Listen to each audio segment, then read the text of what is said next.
Hi, so this is Lee and ngayon is tuturo sa inyo ang Sukdo ng Biyaya, no, by Music Hatha.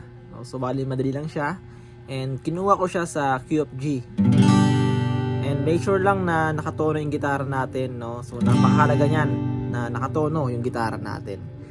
At yung kantang to, no, meron tong verse, pre-chorus and chorus, no. So tatlo lang 'yan, no. And unahin natin yung verse, no? So ito yung verse niya.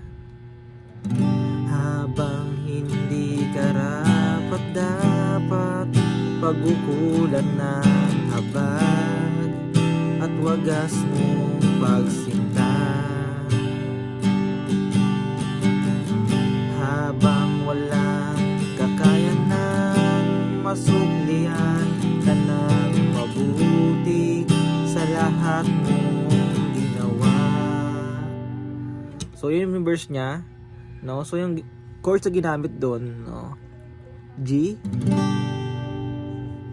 E minor 7, gagalayin mo lang yung dalawa, E minor 7, then C9, then balik ka sa G. No? So yun lang yung ginamit na chords, no? Then yung refrain o pre-chorus, no, yung niyakap mo ako sa aking karumihan, inibig mo ako nang di kayang tumbasan. So yun yung pre-chorus o refrain, no? So yung chords na ginamit doon, no, is E minor 7, B minor, C, and D. So yun yung ginamit na verse doon. Then tayo ay isa sa chorus na, no?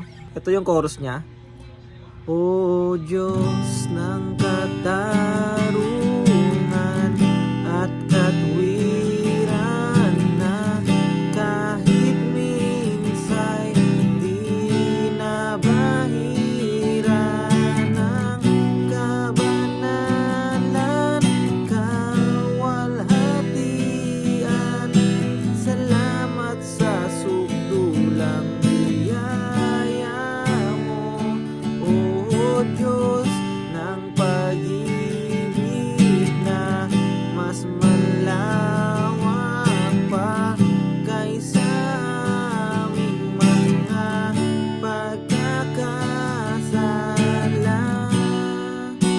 Higit pa sa buhay ko, salamat sa sukdulang biyaya mo. So yung chords na ginamit ko sa chorus na yon, no? So G,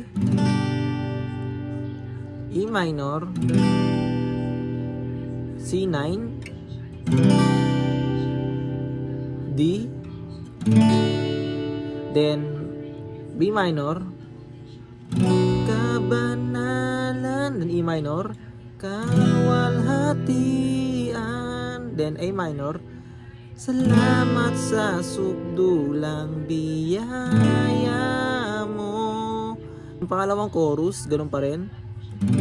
Ng pag-ibig na mas malawak pa kaysa aming mga pagkakasala.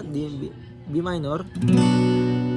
Higit pa sa buhay ko, salamat sa sukdulang biyaya mo. So yun, no, madali lang, 'di ba? At ulit-ulitin niyo lang, no? I-rewind niyo lang hanggang sa makuha niyo, lalo sa mga baguhan lang dito, no? O bago lang magtuto mag-gitara, no? Simpleng chords lang, no? Halos di ka na umaalis sa fret na to, eh. No? So matutugtog mo na siya. No? Pwede ka na mapag-worship kay Lord, no? So gamitin niyo yung talent niyo para kay Lord. God bless sa inyo.